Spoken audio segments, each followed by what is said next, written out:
Swinson. Thank you, Mr Speaker, and I thank the Secretary of State for the courtesy of allowing me prior sight of the statement.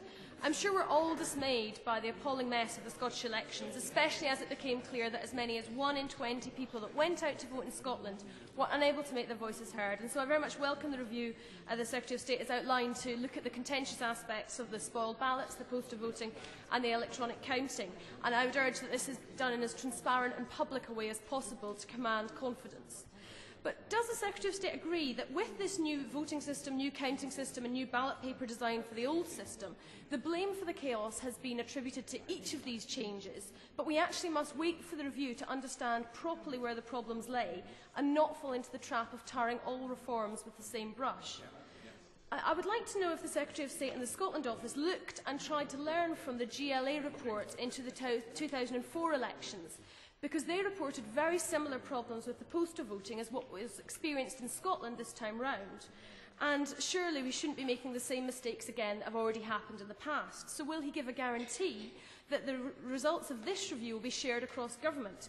It frankly smacks of incompetence if we do keep making the same mistakes time after time.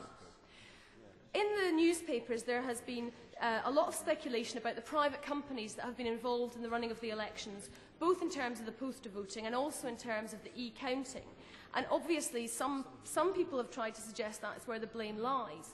Will the contracts be looked at in detail by the Electoral Commission, and in particular, whether stringent enough penalty clauses were in place to provide the adequate motivation for these companies to make sure that they were able to conduct the elections in a way that did not have the problems that we have just seen?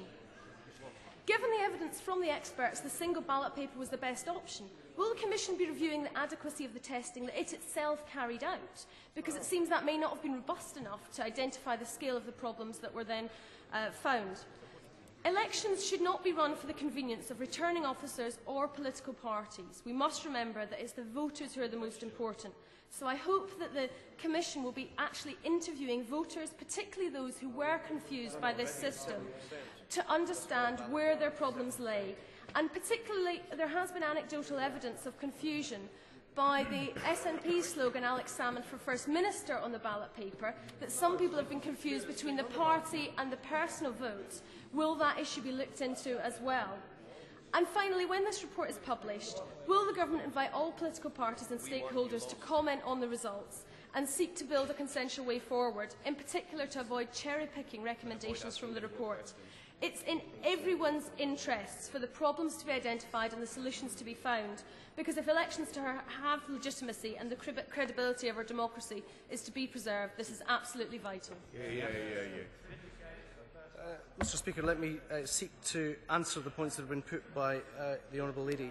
In terms of the coming together of the new voting system, the e-counting and the design of the ballot paper, I think the Honourable Lady is entirely right in saying that we need to await the outcome of the review.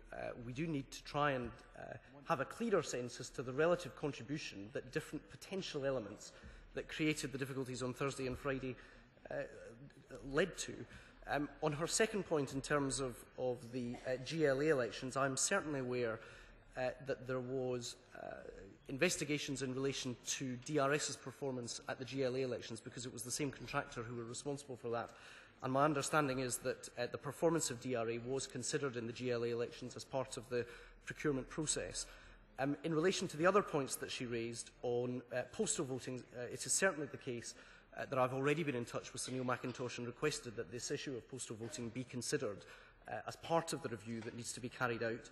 In relation to the tests that were carried out and were the contingencies appropriate, as I narrated in my statement, there was a very, very wide range of interests represented on the steering group that was responsible, including, as I say, not just politicians, but a much wider range of people who have direct responsibility and experience of administering elections. Now, clearly she makes a valid point that notwithstanding the extensive work of the project board, to which political parties, not simply the party of government, were invited to observe the operation of e-counting machines, difficulties occurred in a number of stations, and that is something which I think it would be entirely appropriate for the Electoral Commission to give consideration to in the process of its review. She also raises a specific issue in relation to the designation Alex Salmond for First Minister appearing at the top of the regional list. It is fair to acknowledge to the party of which he is leader, that was one of the designations that had previously been registered with the Electoral Commission. My recollection is that parties are entitled to 12 designations, and that was one of them. However, there has been some comment since the election that may have been a contributory factor, and that is an issue which, as I say, it is for others to comment upon. On her final point, in terms of finding a way forward, I would certainly concur with her view that the responsibility is to identify why the problems occurred and to find solutions and a way forward. And that is why I have given an undertaking that I will certainly update the House in light of the review undertaken by the Electoral Commission.